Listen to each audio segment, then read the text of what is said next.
이 밤이 지나면 우리는 아무 일도 없었던 사람들처럼 돌아가겠죠. 그래요. 알아요.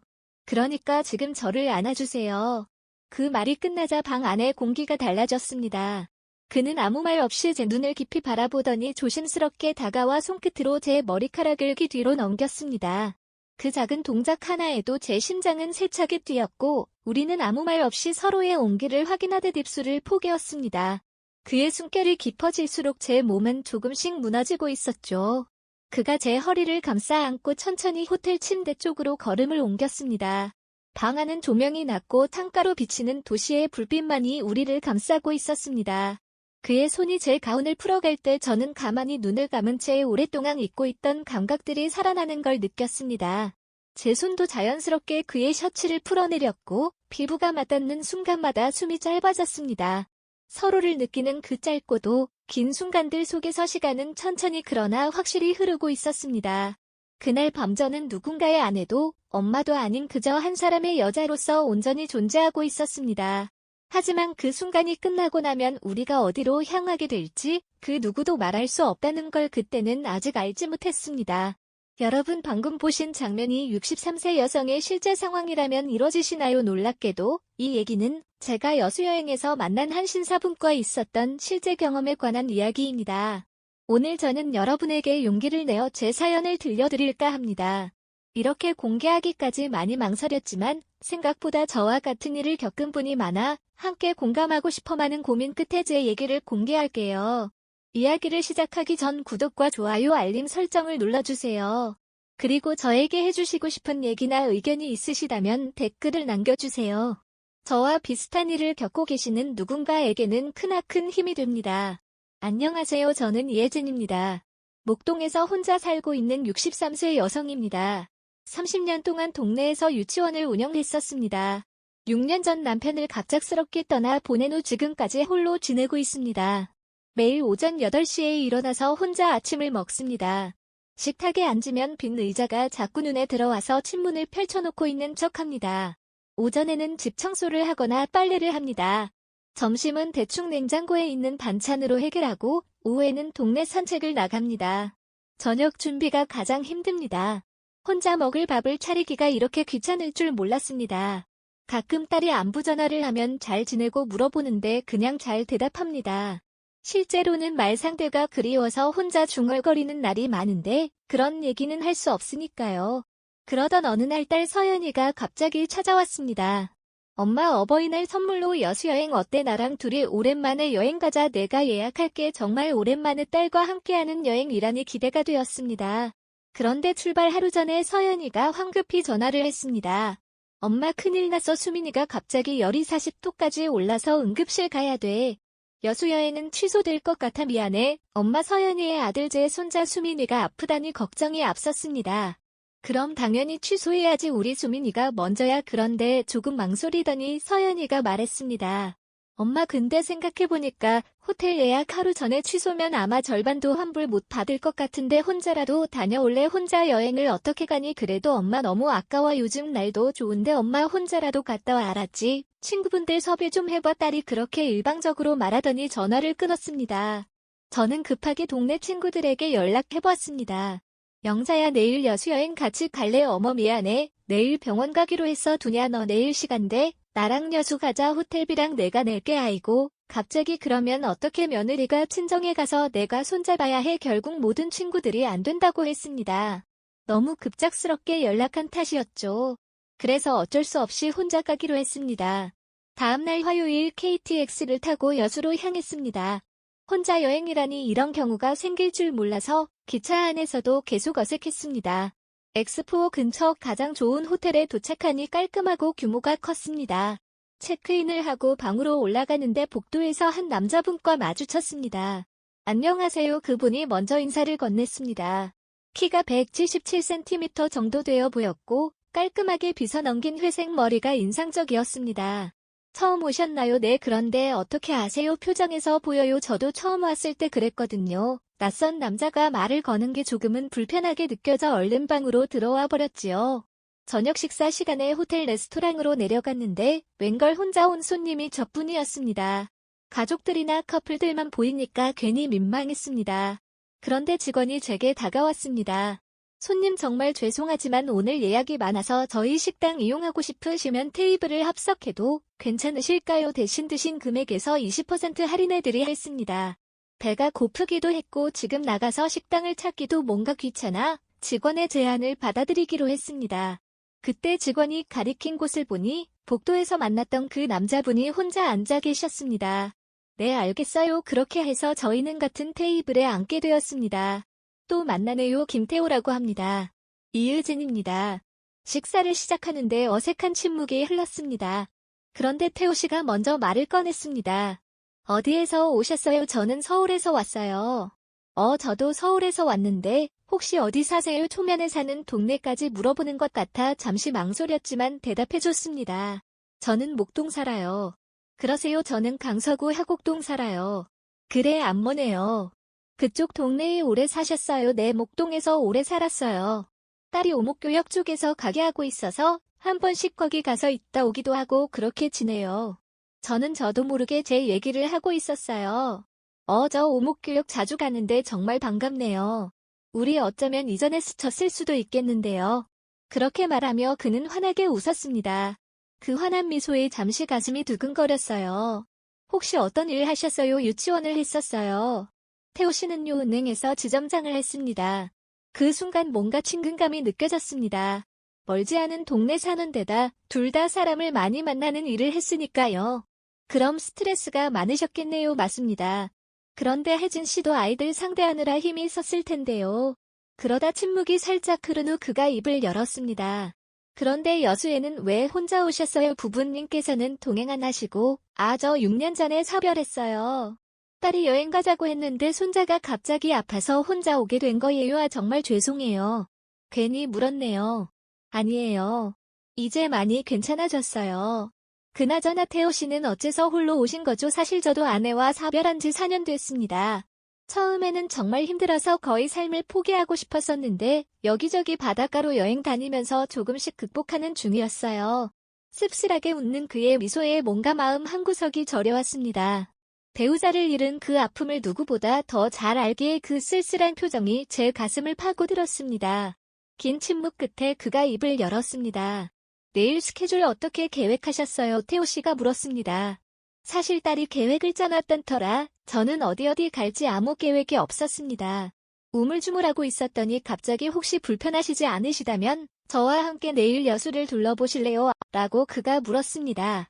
저는 이상하게 거절할 수가 없었습니다. 그럴까요? 좋아요. 너무 빨리 대답한 제 모습이 부끄러웠어요. 하지만 태호 씨는 환하게 웃었습니다. 그럼 내일 아침에 조식 먹고 9시에 호텔 로비에서 만나실까요? 그렇게 우리는 다음날 아침에 호텔 로비에서 만나기로 했습니다. 방으로 돌아가는 길에 이상한 기분이 들었습니다. 오랜만에 누군가와 제대로 된 대화를 나눈 것 같아서 기분이 좋았어요. 다음날 아침 저는 샤워를 하고 한참 옷을 고른 후 꼼꼼하게 기초를 바르고 오랜만에 꽃단장을 했습니다. 한참을 그렇게 화장대 앞에서 열심히 꾸미다가 제 스스로 놀랐어요.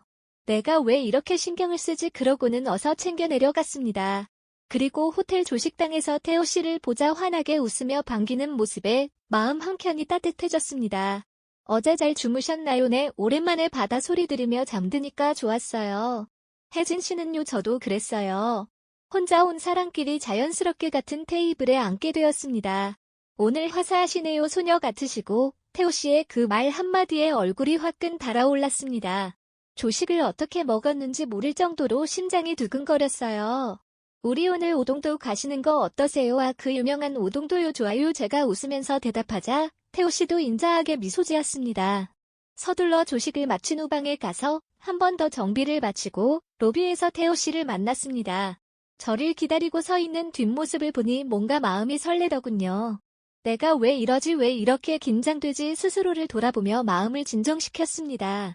오동도로 가기 전 여수 해안도로를 걸었습니다. 바다가 정말 예쁘네요. 사진 찍어드릴까요? 태호 씨가 제안했습니다. 그럼 태호 씨도 찍어드릴게요. 서로의 사진을 찍어주며 자연스럽게 가까워졌습니다. 그때 지나가던 젊은 커플이 저희를 보더니 말했습니다. 두 분 서보세요. 같이 찍어드릴까요? 저는 수줍어서 대답 못하고 있었는데 태호 씨가 남자답게 말하더군요. 아이고 감사합니다. 부탁 좀 드릴게요. 정중히 인사하며 핸드폰을 건네는 그는 참 남자답고 신사적이었습니다. 우리는 어색하게 함께 서서 사진을 찍었지요. 혜진 씨 여기서 바다 바라보니까 마음이 시원해지네요. 저도요 집에 있을 때는 답답했는데 여기 오니까 다른 사람이 된 기분이에요. 바람이 불어와 제 머리카락이 날렸는데 태호 씨가 자연스럽게 정리해 주었습니다. 죄송해요. 괜찮아요. 오후에는 오동도에 갔습니다. 동백열차를 타고 섬을 일주하는데 둘이 나란히 앉아 창밖의 바다 풍경을 구경했습니다. 창문 너머로 불어오는 바닷바람을 맞으며 바다를 바라보고 있었더니 마음이 벅차올라 저절로 미소가 지어졌습니다. 오동도가 정말 아름답네요. 그러게요. 혜진 씨처럼 봄네요. 그의 갑작스러운 한마디에 기어코 얼굴이 빨개져 버리고 말았습니다. 에이 무슨 소리세요. 진심이에요. 혜진 씨는 이 아름다운 풍경화처럼 곱고 우아하세요. 이런 말을 들은 게 언제였을까요? 가슴이 두근거려서 어떻게 반응해야 할지 모르겠었습니다. 저녁 시간이 되자 그가 제안했습니다. 우리 낭만포차 가볼래요? 아, 거기는 젊은 사람들이 가는 곳 아닌가요? 에이, 그런 게 따로 있나요?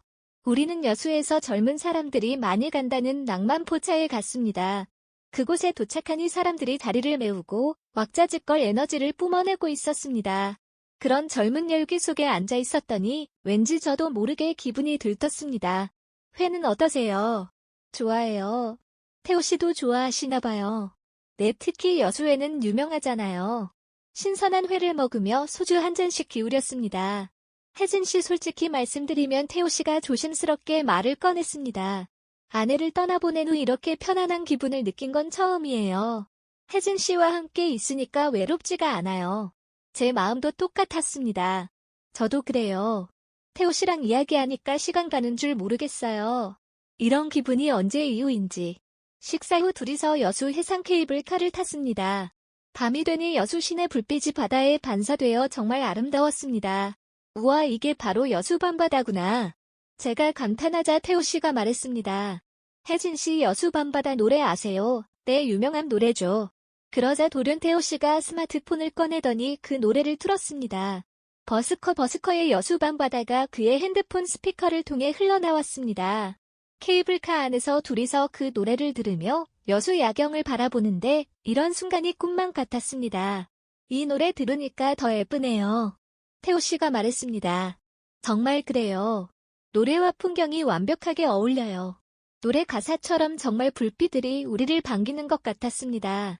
여수 밤바다가 이렇게 아름다운 줄 몰랐어요.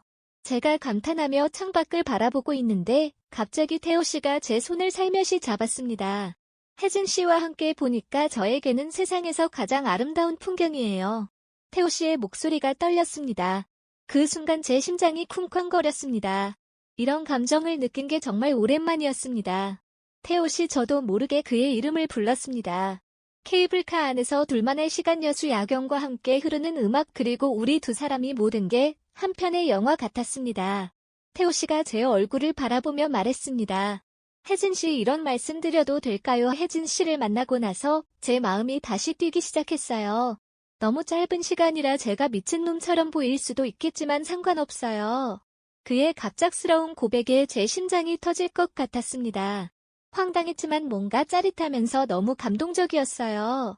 그의 체면 따위는 버린 진솔한 고백에 눈물이 날 뻔했습니다. 케이블카에서 내려와 호텔로 돌아가는 길에 바닷가를 걸었습니다. 내일이 마지막 날이네요. 태호 씨가 아쉬워했습니다. 정말 시간이 빨라요. 이런 여행은 처음이에요. 저도요 혜진 씨와 함께해서 더 특별했던 것 같아요. 저는 용기를 내 그에게 먼저 말했습니다. 태호 씨 내일도 우리 함께해요. 그러자 그의 눈이 반짝이더군요. 좋아요, 우리 내일 멋진 마지막 날을 만들어봐요. 네, 좋아요, 우리 내일 같이 조식 먹으면서 얘기해봐요.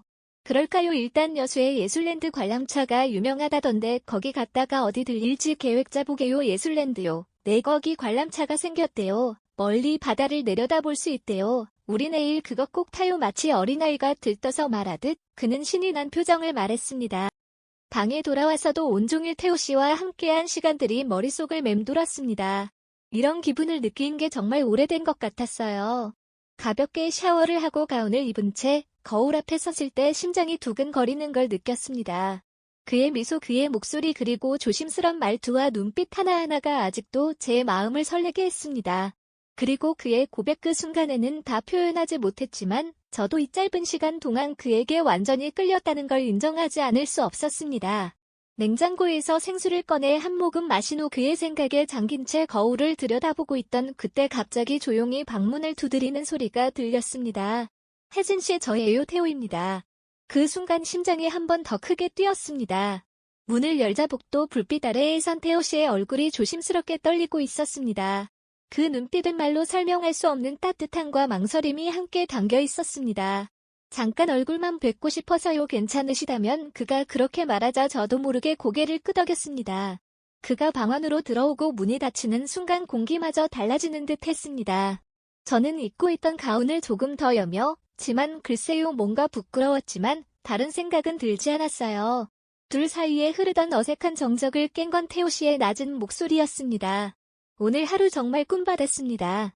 그런데 이상하죠. 오늘 밤 이렇게 헤어지고 싶지가 않네요. 그 말에 저는 숨을 삼켰고 손에 들고 있던 물병을 테이블 위에 조심스레 내려놓았습니다. 그는 제 앞에 서더니 한 걸음 조심스레 다가왔습니다. 두 눈이 마주친 순간 아무런 말도 필요 없었습니다. 그가 천천히 제 손을 잡았습니다. 그 손길은 조심스러웠지만 따뜻하고 진심이 담겨 있었습니다. 그는 제 뺨에 손을 얹더니 낮은 목소리로 속삭였습니다. 이 밤이 지나면 우리는 아무 일도 없었던 사람들처럼 돌아가겠죠. 하지만 그러기엔 제 마음이 너무 커져버렸는데 혹시 지금 저를 받아줄 수 있나요? 그 순간 그의 뜨거운 눈빛에 제 마음속 망설임이 천천히 녹아내리기 시작했습니다. 저는 입술을 꽉 깨물고 잠시 침묵하다가 말했습니다. 그래요, 저를 안아주세요. 제가 이런 말을 하다니 제 평생 이런 적이 없었는데 마치 무언가에 홀린 것처럼 저는 그렇게 대답했습니다. 하지만 그 순간 저는 망설이지 않았습니다. 그리고 후회하고 싶지도 않았습니다. 그는 대답하지 않았지만 눈빛이 모든 것을 말하고 있었습니다. 그의 입술이 제 입술에 살며시 닿았고 우리는 천천히 그러나 피할 수 없게 서로를 끌어안았습니다. 옷깃 너머로 전해지는 체온 떨리는 숨결 조심스럽게 얽히는 두 사람의 몸과 마음 그 밤 우리는 오롯이 서로의 감정 속에 스며들었습니다. 그는 조심스러우면서도 부드러운 손길로 제 가운을 풀었고 저는 그 순간 심장이 멎어버릴 것 같았습니다. 그의 품 안에서 저는 다시 여자가 되었고 그 순간만큼은 세상 무엇도 두렵지 않았습니다. 마치 젊은 연인처럼 신혼의 포문을 연 부부처럼 우리는 그 밤을 꽉 채웠습니다.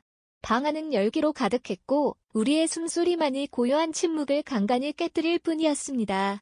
이 밤이 끝나더라도 제 기억 속이 따뜻한 떨림만은 오래도록 남을 것 같았어요. 너무 행복하고 가슴 벅찬 시간이 우리를 감쌌습니다. 이후 그가 팔베개를 해줬고 저는 그의 팔에 기대 그의 얼굴을 바라보았습니다. 부드러운 미소를 지으며 저를 내려다보던 그는 말했습니다. 혜진 씨, 정말 고마워요. 이렇게 말도 안 되는 황홀한 경험을 선물해주다니. 저도 마찬가지예요. 다시는 이런 기분 못 느낄 줄 알았어요. 사실 처음 봤을 때부터 당신이 제 눈에 쏙 들어왔다면 믿겠어요? 정말요? 저는 마치 다시 20대 아가씨가 된 것처럼 까르르 웃었습니다. 그는 사랑스럽다는 듯 저를 내려다보며 말했어요. 혜진 씨, 이렇게 같이 잠들고 싶지만 그것까지는 바라지 않을게요. 혜진 씨가 불편하다면 나는 내 방으로 돌아갈게요. 저는 잠시 망설였지만 그 순간 번쩍 정신이 차려지는 느낌이었습니다. 나이도 있는 우리가 내일 마지막 일정까지 함께 소화하려면 서로를 위해 각자 편히 쉬는 게 나을 것 같다는 생각이 들었어요. 태호 씨가 피곤할까봐 걱정이에요. 그럼 우리 각자 잘 자고 조식당에서 8시에 만나요. 태호 씨는 아쉬운 듯 느릿느릿 침대에서 일어나 주섬주섬 옷가지를 챙겨 입더니 자신의 룸으로 돌아갔습니다. 그때 시간을 보니 12시가 좀 넘었었지요. 저는 오랜만에 정말 벅차오르는 기분 좋은 가슴을 안고 아주 푹 잠이 들었습니다. 그런데 새벽 6시쯤 갑자기 휴대폰이 요란하게 울렸어요. 딸 서윤이었습니다. 엄마, 큰일 났어. 잠에서 깨어나며 황급히 전화를 받았습니다. 왜, 무슨 일이야? 수민이가 밤새배 아프다고 하더니 새벽에 갑자기 의식을 잃었어. 지금 119 불러서 병원 가는데 의사가 맹장이 터졌다고 응급수술 들어간대. 서연이의 목소리가 떨렸습니다. 머리가 하얘졌습니다. 존자가 응급수술을 한다니. 어느 병원이야? 강남 세브란스야. 엄마 나 무서워. 빨리 와줄 수 있어? 지금 당장 갈게. 엄마 내가 KTX 예약할게. 6시 45분 여수발 열차 있어. 얼른 준비해서 택시 타면 간신히 맞출 수 있어. 저는 다른 생각할 새 없이 급하게 짐을 쌌습니다. 태호 씨에게 말하고 싶었지만 새벽에 깨울 수는 없었어요. 8시에 조식당에서 만나기로 했는데 그때까지 기다릴 수도 없었습니다. 그래서 호텔룸 책상에 비치된 메모지에 급히 연락처를 적었습니다. 태호 씨 급한 일이 생겨서 먼저 서울로 가요. 존자가 응급수술을 받게 돼서요. 꼭 연락해주세요. 기다릴게요. 이혜진명 1령 345 67,890 메모지를 들고 복도로 나가서 태호 씨 방문 아래로 살며시 밀어넣었습니다. 제발 이걸 발견해서 연락해주기를 간절히 바라면서요. 택시를 타고 여수역으로 향하면서 마음이 복잡했습니다. 존자 걱정도 있었지만 태호 씨와 이렇게 헤어지는 것도 너무 아쉬웠어요. 메모를 잘 발견할까요? KTX를 타고 서울로 가면서 계속 휴대폰을 확인했습니다. 혹시 태호 씨한테서 연락이 올까 해서요. 하지만 아무 연락이 없었습니다. 병원에 도착해서도 한 번씩 핸드폰을 보고 연락이 왔는지 확인해봤지만 그에게서 온 것은 아무것도 없었습니다. 주민이 수술은 다행히 성공했습니다. 하지만 마음 한편으로는 계속 태호 씨가 생각났어요. 조식당에서 저를 한참 기다렸을 텐데 제가 갑자기 사라진 걸 어떻게 생각하고 있을까요? 그 후 몇 달 동안 저는 태호 씨를 잊을 수가 없었습니다. 여수에서 함께했던 이틀이 너무나 소중한 시간이었거든요. 혹시라도 태호 씨가 저를 찾고 있을까봐 인터넷에서 김태호 화곡동을 검색해봤지만 그렇게는 찾을 수가 없었습니다. 딸 서연이에게도 물어봤어요. 서연이는 고객 명단을 뒤져봤지만 그런 이름은 없었습니다. 매일 아침 일어나면 혹시 태호 씨한테서 연락이 왔을까 휴대폰을 확인했습니다. 화면에 메시지나 부재중 전화가 있을까봐 간절한 마음으로 확인했어요. 하지만 매번 실망만 했습니다. 아무것도 없는 화면을 보면 마음이 허전해졌어요. 처음 한 달은 그래도 괜찮을 거라고 생각했어요. 태호 씨도 바쁘실 테고 저를 찾는 중일 수도 있으니까요. 하지만 2달째 접어들면서 불안해지기 시작했습니다.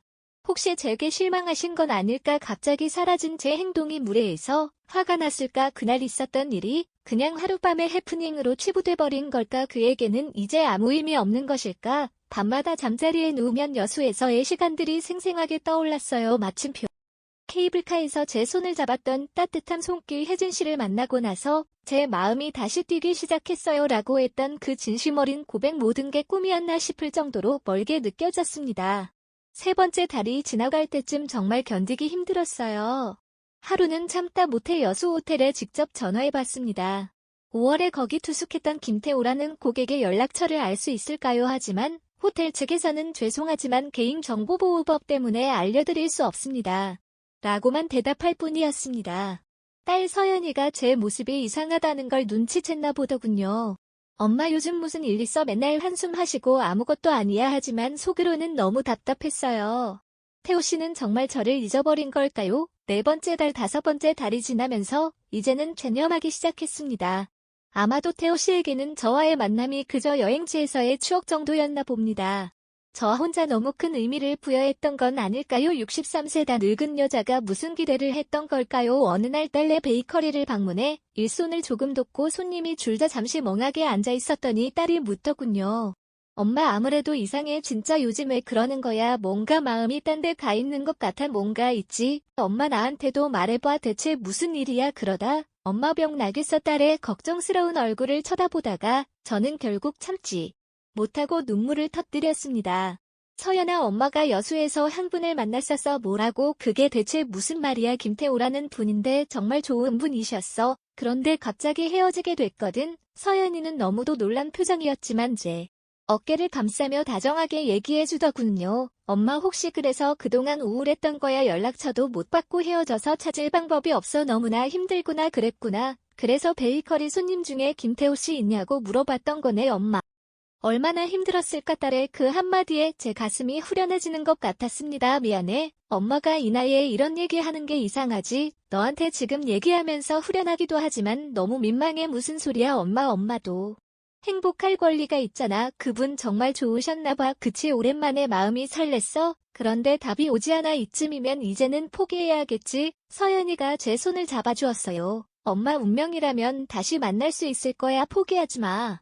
엄마 내가 엄마 응원할 그 일이 있은 후 저는 너무 답답할 때면 서연이에게 그의 얘기를 했습니다. 그때마다 서연이는 인연이라면 만날 거라며 저를 달래주었지요. 정말 너무도 고마웠습니다. 가끔 길에서 태호 씨와 비슷한 뒷모습을 보면 가슴이 뛰었어요. 혹시나 해서 뒤따라가 보기도 했지만 매번 다른 사람이었죠. 그럴 때마다 제 자신이 초라해 보였습니다. 이렇게 한 사람을 그리워하며 살아본 적이 언제였나 싶었어요. 6개월이 넘어가면서 마음이 정말 아팠습니다. 태호 씨는 아예 저를 기억하지 못하는 건 아닐까요? 아니면 기억은 하지만 연락하고 싶지 않은 걸까요? 그런 생각을 하면 밤에 눈물이 났어요. 여수에서 느꼈던 그 설렘과 행복감이 모두 제 착각이었나 싶어서요. 가끔 거리를 걸으면서도 태호 씨와 비슷한 체격의 남자분만 보며 뒤돌아봤습니다. 혹시나 저를 찾으러 목동에 오지 않을까 해서요. 하지만 매번 다른 사람이었죠. 화곡동과 목동이 가깝다고는. 하지만 사실 사람 많은 서울에서 우연히 만날 확률은 거의 없겠구나 싶었어요. 그 후로 몇 달이 더 흘러도 태호 씨로부터 소식은 없었습니다. 이제는 정말 포기해야 할 때인가 봅니다. 아름다운 추억으로만 간직하고 살아야겠다고 생각했어요. 그러던 어느 날 딸 서연이가 전화했습니다. 엄마 우리 베이커리에서 아르바이트 할 사람 찾고 있는데 혹시 관심 있어? 아르바이트를 왜 요즘 손님이 많아져서 도와줄 사람이 필요하거든. 특히 오후 시간대에 어르신들이 많이 오시는데 엄마가 계시면 좋을 것 같아서 엄마 이전에도 한 번씩 도와줬잖아. 내가 섭섭지 않게 챙겨드릴게. 처음엔 망설였습니다. 하지만 집에만 있으니 답답하기도 하고 용돈벌이도 할 겸해서 시작하기로 했어요. 그럼 한번 해볼게. 좋아. 내일부터 정식으로 출근하는 거야. 엄마 베이커리는 오목교역에서 5분 거리에 있었습니다. 안으로 들어가니 시즌을 맞아 아담하지만 깔끔하게 새로 꾸며져 있었습니다. 엄마. 여기서 계산대 도와주고 손님들 주문 받아주면 돼. 첫날은 어색했지만 며칠 지나니 재미있었습니다. 단골 할머니들이 와서 이런저런 이야기도 하고 젊은 직장인들도 친절하게 대해주었어요. 오랜만에 사회생활을 하니까 활기가 생겼습니다. 한 달쯤 되던 날이었어요. 오후 3시쯤 되니까 손님이 뜸해졌습니다. 서연이는 안에서 빵을 굽고 있고 저는 혼자 계산대에 앉아 있었어요. 그때 문이 열리면서 한 남자분이 들어왔습니다. 실루엣만 봐도 어딘가 익숙한데 키가 크고 어깨가 듬직한 모습 그리고 회색 머리를 깔끔하게 빗어 넘긴 모습이 너무나 익숙했어요. 설마 그런 일이. 그분이 천천히 메뉴판을 보다가 고개를 들어 저를 바라봤습니다. 그 순간 시간이 멈춘 것 같았어요. 온몸이 얼어붙으면서 동시에 전기가 흐르는 듯 했습니다. 심장이 터질 것 같이 뛰었어요. 오랫동안 그리워했던 바로 그 얼굴이었습니다. 꿈에서도 수없이 봤던 그 모습 말이에요. 여수 케이블카에서 제 손을 잡았던 혜진 씨를 만나고 나서 제 마음이 다시 뛰기 시작했어요. 라고 고백했던 바로 그분 태호 씨였어요. 혜진 씨. 태호 씨의 목소리도 떨렸습니다. 믿을 수 없다는 표정으로 저를 바라보고 있었어요. 태호 씨. 제 목소리도 나오지 않을 것 같았어요. 꿈인가 싶어서 눈을 깜빡 여보았는데 여전히 태호 씨가 거기 서 있었습니다. 눈물이 핑 돌았어요. 태호 씨가 한 걸음 또 한 걸음 제게 다가왔습니다. 정말 혜진 씨 맞으시죠? 제가 꿈을 꾸는 건 아니죠? 그의 눈에도 눈물이 맺혀 있었어요. 네, 저예요. 정말 태호 씨 맞아요. 제가 일어서자 다리에 힘이 풀려서 휘청거렸어요. 너무 갑작스러운 일이라 현실감이 없었습니다. 혜진 씨. 정말 혜진 씨구나. 태호 씨가 제 손을 조심스럽게 잡았어요. 여수에서처럼 따뜻한 손이었습니다. 저 정말 미칠 것 같았어요. 6개월 넘게 혜진 씨를 찾았는데 저도요. 저도 태호 씨를 그렇게 그리워했는데 이제 눈물을 참을 수가 없었습니다. 그동안 쌓였던 그리움과 아픔이 모두 터져나왔어요. 울지 마세요. 이제 찾았잖아요. 우리 다시 만났잖아요. 태호 씨가 제 손을 꼭 잡고 위로해 주었어요. 혜진 씨. 어떻게 여기 계세요? 이게 어떻게 된 일이에요? 딸이 여기 사장이에요. 한 달 전부터 아르바이트를 시작했어요. 제가 눈물을 닦으며 대답했어요. 태호 씨는 어떻게 이곳을. 혜진 씨가 목동에 산다고 하셔서 이 근처를 매일같이 걸어 다녔어요. 혹시나 해서 혹시와도 마주칠 수 있을까 해서. 태호 씨의 목소리가 떨렸어요. 정말요? 저를 찾으려고 매일요. 하루도 빠지지 않고요. 친구들은 제가 미쳤다고 했어요. 하지만 혜진 씨를 포기할 수가 없었어요. 그때 주방에서 나온 서연이가 우리를 보고 깜짝 놀랐어요. 엄마 무슨 일이야? 왜 울고 있어? 서연아. 이분이 엄마가 그렇게 찾던 말을 금뱉지 못하고 또 울음이 터져나왔어요. 서연이가 상황을 파악하고는 환하게 웃었어요. 어머 정말 그 김태호 아저씨야. 엄마가 그렇게 찾던. 그리고는 저에게 다가와서 엄마 정말 다행이야. 진짜 운명이었나 봐라고 속삭였어요. 태호 씨가 의아한 표정을 지었습니다. 혜진 씨가 저를 찾으셨다고요. 네, 밤마다 태호 아저씨 얘기만 하셨어요. 인터넷 검색도 하시고 여수 호텔에도 전화하시고 서연이가 대신 설명해 주었어요. 정말요, 태호 씨. 눈이 커졌어요. 혜진 씨도 저를 그렇게 그려하셨다고요. 제가 고개를 끄덕이자 태호 씨의 눈에서 눈물이 흘러내렸어요. 저만 그런 게 아니었구나. 정말 다행이에요. 서연이가 눈치를 채고 말했어요. 엄마 잠깐 나가서 쉬면서 얘기하고 와. 어차피 지금 손님도 없는데. 서연이는 제게 한쪽 눈을 찡긋했습니다. 고마워 서연아. 태호 아저씨 진짜 반가워요. 엄마 잘 부탁드려요. 저희는 베이커리 앞 작은 공원으로 나갔어요. 벤치에 나란히 앉으니 여수에서의 기억이 되살아났습니다. 혜진 씨 정말 죄송해요. 그날 아침 조식당에서 안 나타나셔서 저는 혜진 씨가 나한테 실망하신 줄 알았어요. 아니에요. 문 밑으로 쪽지 남겼는데 못 보셨나요? 쪽지를 남겼다고요? 그랬군요. 혜진 씨랑 밥 먹을 생각에 너무 설레서 메모가 있는지도 모르고 얼른 챙겨서 나가는 바람에 내가 왜 그런 실수를 했을까요? 태호 씨가 깊이 한숨을 쉬었습니다. 그래서 정말 더 당신이 그리워졌을지도 모르죠. 제 마음도 더욱 확신하게 됐고요. 제가 그렇게 말하자 태호 씨가 미소를 되찾았습니다. 태호 씨 정말 매일 이 근처를 걸어 다니셨어요. 네, 화곡동에서 목동까지 오목교역 주변 목동 주요 거리들 혹시라도 혜진 씨를 만날 수 있을까 해서요. 여행 이후로 계속 내 하루도 빠지지 않고요. 그 말을 듣고 또 눈물이 났습니다. 저를 그렇게까지 찾았다니. 저도 태호 씨 생각만 했어요. 여수에서의 시간이 너무 소중했거든요. 저도 그래요. 혜진 씨와 함께 했던 이틀이 제 인생에서 가장 행복한 시간이었어요. 이제 정말 다시 만났네요. 네, 이번에는 절대 놓치지 않을게요. 태호 씨가 진지하게 말했어요. 혜진 씨 이제부터 정말 자주 만나요. 매일 만나요. 저도 그러고 싶어요. 제가 대답하자 태호 씨가 환하게 웃었어요. 그럼 내일부터 매일 베이커리 와도 될까요? 물론이죠. 서윤이도 좋아할 거예요. 그날부터 태호 씨는 정말 매일 베이커리에 왔어요. 오후 3시쯤이면 어김없이 나타나서 커피 한 잔 주문하고 가끔 친절하게 손님들에게 빵을 추천해주기도 하면서 제가 일 끝날 때까지 기다려 주었습니다. 그리고 함께 동네를 산책하거나 가까운 카페에서 차를 마시며 이야기를 나눴어요. 혜진 씨 여행 이후 어떻게 지냈어요? 태호 씨 생각만 했어요. 정말 힘들었어요. 저도요. 친구들이 제정신이냐고 했어요. 어디에 사는지도 모르는 사람을 어떻게 찾겠느냐고. 저도 마찬가지였어요. 화곡동에 사신다는 것만 알고 있었으니까. 일주일이 지나고 한 달이 지나면서 저희 관계는 자연스럽게 발전했어요. 태호 씨는 정말 신사적이고 배려심이 많은 분이었어요. 제가 힘들어하면 먼저 알아채고 위로해주셨고 작은 일에도 항상 감사하다고 말해주셨어요. 혜진 씨, 우리 이제 공식적으로 사귀는 사이라고 해도 될까요? 어느 날 태호 씨가 조심스럽게 물었어요. 제 나이 63세에 이런 말을 들을 줄이야. 제 얼굴이 빨개졌습니다. 네, 저도 그렇게 생각해요. 정말요? 그럼 이제 우리 자녀들에게도 소개해야겠네요. 벌써요? 너무 이르나요? 아니에요. 서연이는 이미 태호 씨를 좋아하니까 괜찮을 것 같아요. 태호 씨의 아들들도 만났습니다. 큰아들은 처음에는 의외라는 표정이었지만 곧 아버지가 행복하시면 저희도 좋습니다라고 말해주었어요. 작은아들은 미국에서 화상통화로 인사했는데 아버지 좋은 분 만나셔서 다행이에요 라고 축하해 주었습니다. 서연이는 태호 씨를 정말 좋아했어요. 엄마, 태호 아저씨 정말 괜찮은 분 같아. 엄마를 진심으로 아끼시는 게 보여. 그래, 엄마 보는 눈빛이 달라. 정말 사랑스럽게 보시더라고. 3개월쯤 지났을 때 태호 씨가 제안했어요. 혜진 씨, 우리가 처음 만났던 여수에 다시 가볼까요? 정말요? 네, 1년 전 그곳에서 시작된 우리 이야기를 기념하고 싶어요. 그리고 그때 가지 못했던 곳이 있잖아요. 어디요? 여수예술랜드요. 마지막 날 조식 후에 함께 가기로 했었는데 태호 씨의 목소리가 그리움에 젖어 있었어요. 맞아요. 관람차도 타기로 했었는데 못 갔죠. 이번에는 꼭 가요. 그때 못한 약속을 지키고 싶어요.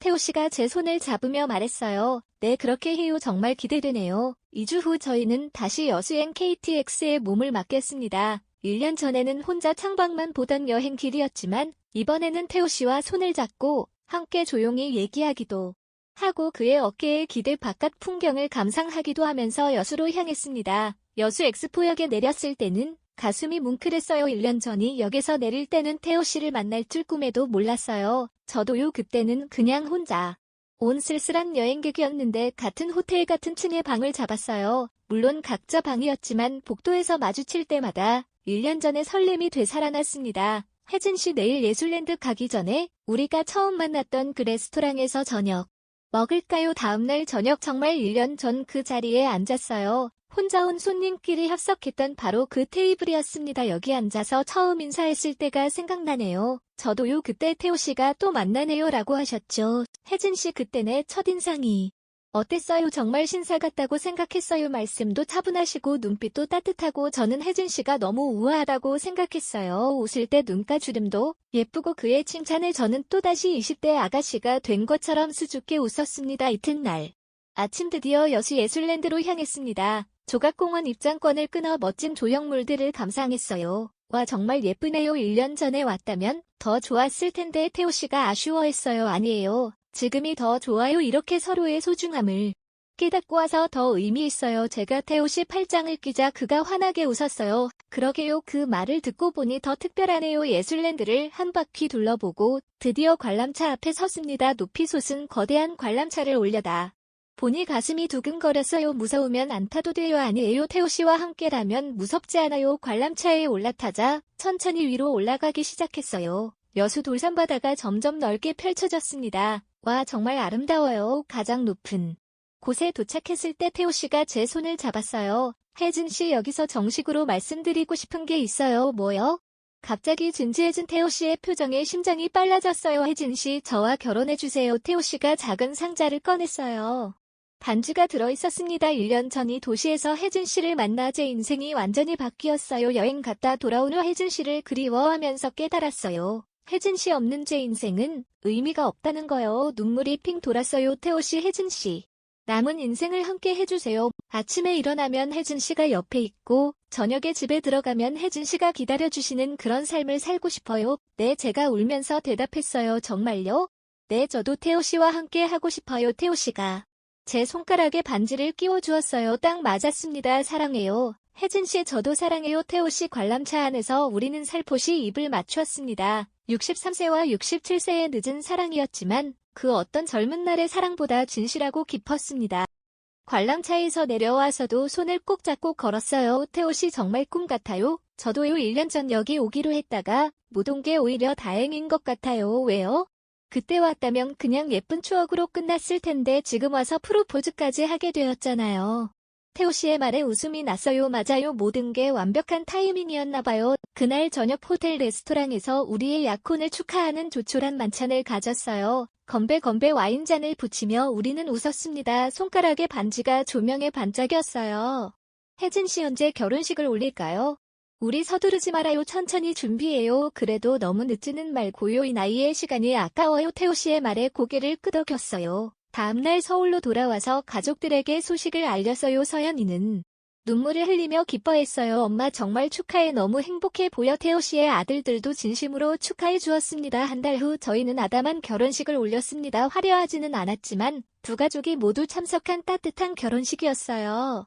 태호 씨는 정장을 말끔히 차려입고 저는 연한 분홍색 발목까지 오는 이브닝 드레스를 입었습니다. 엄마 정말 예쁘다. 오늘 서연이가 제 드레스를 정리해주면서 말했어요. 이 나이에 이런 드레스를 입을 줄 몰랐어. 나이가 무슨 상관이래. 사랑에는 나이가 없는 거잖아. 직장으로 들어서는데 태호 씨가 제 모습을 보고 눈물을 흘렸어요. 혜진 씨 정말 아름다워요. 태호 씨도 너무 멋있어요. 67세와 63세의 신랑 신부였지만 그 어떤 젊은 커플보다 행복해 보인다고 하객들이 말해주었어요. 주례사를 맡은 목사님이 말씀하셨습니다. 사랑은 나이를 묻지 않습니다. 오늘 두 분의 모습을 보니 진정한 사랑이 무엇인지 알 것 같습니다. 서로를 그리워하고 찾고 또 찾아서 만난 운명 같은 사랑이지요. 결혼 서약을 할 때 태호 씨의 목소리가 떨렸어요. 혜진 씨 남은 생애 동안 당신을 사랑하고 아끼고 보호하겠습니다. 제 목소리도 떨렸어요. 태호 씨 저도 평생 당신만을 사랑하겠습니다. 반지를 교환할 때 1년 전 여수 케이블카에서의 순간이 떠올랐어요. 그때의 고백이 있었기에 오늘의 결혼식이 가능했죠. 이제 영원히 함께해요. 네, 영원히. 결혼 후 저희는 새 보금자리를 마련했습니다. 태호 씨 집과 제 집을 정리하고 둘 다 접근하기 좋은 아파트로 이사했어요. 아침에 일어나면 태호 씨가 커피를 끓여주고 저는 간단한 아침을 준비했습니다. 여보 오늘도 베이커리 가나요? 네, 서연이 혼자 하기 힘들어해서요. 그럼 저도 같이 가줄까요? 정말요? 손님들이 좋아하실 것 같아요. 그렇게 태호 씨도 베이커리에서 일하게 되었어요. 저는 계산대와 주문받기를, 태호 씨는 무거운 것들 나르기와 청소를 맡았습니다. 단골 할머니들이 아이고 부부가 함께 일하니까 참 보기 좋네라고 하며 더 자주 오셨어요. 오후가 되면 함께 동네 산책을 했어요. 손을 꼭 잡고 걸으면서 하루 있었던 일들을 이야기했습니다. 여보 행복해요? 네, 정말 행복해요. 여보는요? 저도요. 이렇게 행복할 줄 몰랐어요. 벤치에 앉아 석양을 바라보면서 태호 씨가 말했어요. 전 아내를 떠나보낸 후 다시는 이런 감정을 느낄 수 없을 거라고 생각했는데 저도 그랬어요. 남편이 세상을 떠난 후 혼자 사는 게 당연하다고 생각했거든요. 그런데 여수에서 당신을 만나고 제 인생이 완전히 바뀌었어요. 결혼 1년 후 결혼 기념일 레스토랑에서 식사하며 우리는 얘기했습니다. 여보 1년 전 프로포즈 받았을 때 생각나요? 물론이죠. 그때 얼마나 감동했는지 몰라요. 저도 너무 떨렸어요. 혹시 거절하면 어떡하나 해서 거절할 리가 있어요. 그때 이미 마음을 다 드렸는걸요. 그의 눈에 눈물이 고여 반짝였습니다. 사랑해요. 여보 저도 사랑해요. 지금 저희는 결혼한 지 2년이 되었습니다. 매일 아침 태호 씨와 함께 일어나고 함께 아침을 먹고 함께 베이커리에서 일하고 함께 산책하고 함께 잠자리에 듭니다. 평범한 일상이지만 그 속에 사랑이 가득해요. 가끔 서연이가 말해요. 엄마 정말 좋은 분 만난 것 같아. 엄마가 이렇게 행복해하는 모습 아빠 돌아가신 후 처음 봐. 태호 씨의 아들들도 아버지가 정말 달라지셨다며 기뻐합니다. 오늘도 태호 씨와 함께 오목공원을 산책했습니다. 석양을 바라보면서 생각해봤어요. 만약 그때 여수 여행을 가지 않았다면, 서연이가 베이커리를 하지 않았다면, 태호 씨가 매일 저를 찾아 걸어 다니지 않았다면 우리는 만나지 못했을 거예요. 모든 것이 운명이었나 봅니다. 60대에 찾아온 늦은 사랑이지만 그 어떤 사랑보다 소중하고 깊습니다. 나이가 들어도 새로운 시작이 가능하다는 건 사랑에는 나이가 없다는 것을 우리가 증명했어요. 혹시 여러분도 혼자이신가요? 누군가가 옆에 있었으면 하는 마음이 드는데 뭔가 민망한 마음에 표현하지 못하고 혼자 끙끙 앓고 계시나요? 그렇다면 여러분 자신만 생각하세요. 여러분의 삶은 여러분의 것입니다. 내 삶을 사랑으로 채울 마음이 있다면 언제든 새로운 사랑, 새로운 시작이 가능합니다. 마음의 문을 열고 기다리세요. 분명 여러분에게도 아름다운 만남이 찾아올 거예요. 주변의 시선에 떠밀려 나의 행복을 희생시키지 마세요. 오늘 어렵게 용기 낸 제 이야기를 들어주셔서 정말 감사합니다. 여러분에게도 아름다운 사랑이 찾아오기를 진심으로 기도하겠습니다. 항상 건강하고 행복하세요. 시청해주셔서 감사합니다.